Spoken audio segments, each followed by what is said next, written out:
Bonjour à tous. À la une de l'actualité, cette question. L'ex-conjoint de Claire qui s'est suicidé en 2020 a-t-il une responsabilité dans sa mort? C'est en tout cas ce qu'essaye de prouver la mère de la victime dans un livre qui retrace la descente aux enfers de sa fille.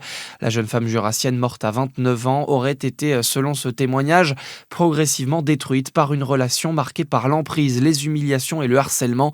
SMS et messages de détresse à l'appui, la mère tente de faire reconnaître auprès de la justice cette notion de suicide forcé dont la loi a été votée 6 mois après le décès de la victime. L'ex-conjoint n'a jamais été jusque-là inquiété par la justice. À Besançon, les municipales approchent. La maire écologiste sortante Anne Vigneault a révélé hier la composition de sa liste d'union des gauches, dévoilée à la Cité des Arts. Au même moment, son principal opposant, le républicain Ludovic Fago, a également donné les 57 noms de sa liste au Parc des Glacis.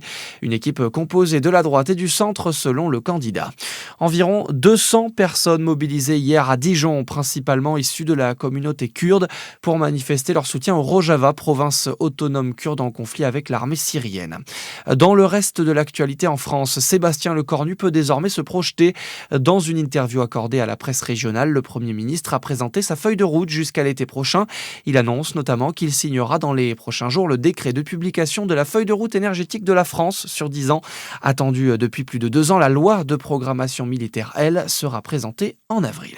Et puis, pas de première médaille française hier au JO d'hiver. Les Bleus vont tenter de se rattraper dès aujourd'hui. Programme assez riche, à commencer par la descente femme en ski alpin en fin de matinée. On suivra également le biathlon avec le relais mixte en début d'après-midi. Les tricolores font figure de grands favoris.